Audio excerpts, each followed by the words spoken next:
what was it like for you to go back and read your book? Like, what was processing it in your mind? Well, there's a couple times where I'd read a book. I'm like, man, that's a really good sentence. I wonder if I wrote that or my editor wrote that. Oh man, that I can believe.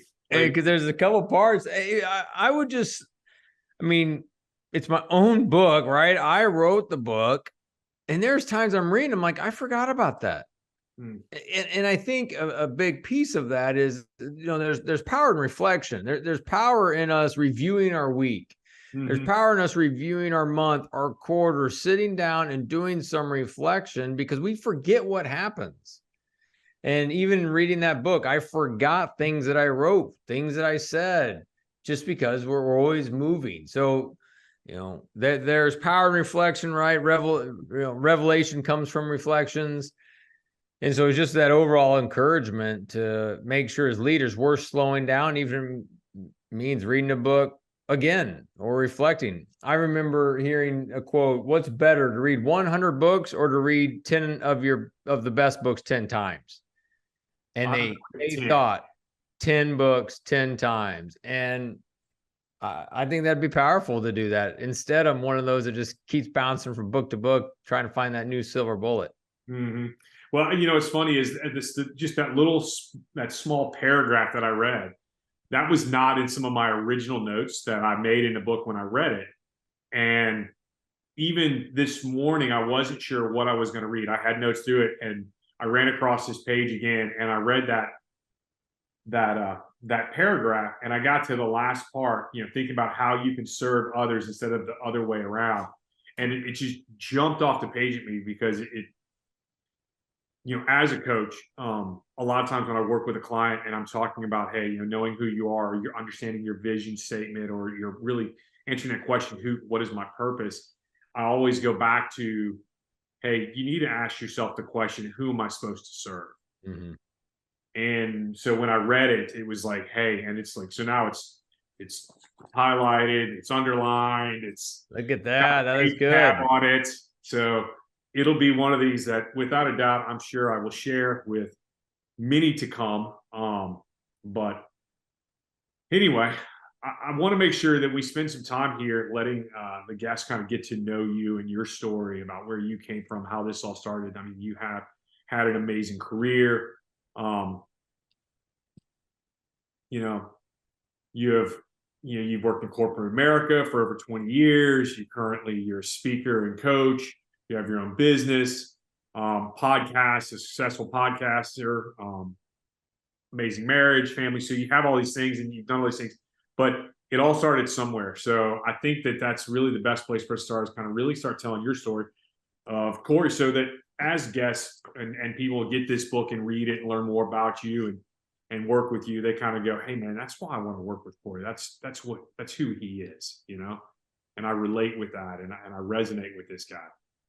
So Well, a couple things already, William, is one, you said amazing career, amazing life, amazing. Yes, grateful for a lot of it, but there's been a lot of lows along the way. And I think part of my story for any of that listener is kind of wherever you're at in your life, you don't have to stay there. So if you're listening to this and your marriage is stale, you can totally change that. I had some serious valleys in my marriage, and we just celebrated 24 years. If you feel like you're an absent parent, not engaged with your kids, that can also be changed. There was a time where I remember my kids playing on the carpet and I had my laptop on my lap. I was not engaged with my kids, but I changed that with intentionality to do one-on-one dates and making sure I'm present. My phone's not in my hands when I'm talking to them. Or career. I mean, I've been fired from corporate America once by a private equity group that owned us. I have also just lacked purpose and was able to find purpose in life through putting together a vision statement. And, that's actually in the book, Win at Home First, where it gives you the framework of how to put together a vision statement. So any listener, that book is on Audible, as we mentioned, or you can get a free copy. You pay shipping and handling. Just go to CoryMCarlson.com /free book and get the Win Home First book, and our team will mail it to you. But I say all that, William, just to be like, hey, no matter where you're at, you don't have to stay there, and you can make some movement. So as we talk about a whole lot of different stuff on this podcast, and for the listener, just grab one thing and try to implement it. Don't try to do all these different ideas and nuggets, but just grab one and go for it. And so that's a big piece of what I have just kind of learned along the way. You know, my career, William, I am a civil engineer by degree, and did basically 20 years in the civil engineering space. I did design, which is not for me. Didn't like the design piece of it. Did the design, and then got into technical sales where I was selling civil engineering products like bridges, storm sewer, and loved it because it was sales and it was in the construction development space at the time I really enjoyed. So all that was cool, loved it. Took me from Kansas City, where I had a sales territory, had success, and then they promoted me to region manager into Denver, Colorado. And then I got promoted into Cincinnati, which is where I live now. But I got promoted to Cincinnati. It's interesting we're talking now because it's my 10-year anniversary, if you will, with my coach. But when we got transferred to Cincinnati, I was VP of a $120 million division. And I was in over my head a little bit. I was managing people older than me. I leapfrogged my boss. I was now managing him. So I had this imposter syndrome of, hey, they're going to knock on my door one day and say, hey, we over promoted you, Cory. You know, you're the wrong guy. You were good at sales, but you stink at leadership. And so I kind of had this imposter syndrome, and how I would cope with that is, well, I'd work harder or skip the gym because I needed to check out my emails or skip quiet time, you know, whatever the case may be. And that's when I hired an executive coach. And that was 10 years ago, and it changed my life. I know it sounds extreme, but one, it did, because it's now what I do for a living. But also it changed my life because I just became a better father, husband, leader, because I started to be intentional. And so that's basically thanks to, I mean, there's a couple other pieces in the career along the way, but that's now what I get to do and help others.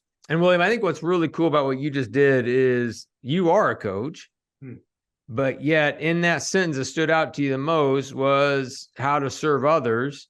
And yet you put me on a pedestal, if you will, to say, hey, maybe you want to work with Cory. Maybe you want him to be your coach. So I just think that's so cool. By accident or whatever, you just embody serving others. And you did that by serving me, if you will, of, hey, audience, listen, you may want to work with Cory. So I think that's pretty cool. Maybe that's why it stood out to you, that sentence, because you're just in a season of serving others and just having that abundant mindset. So I think that's pretty darn cool.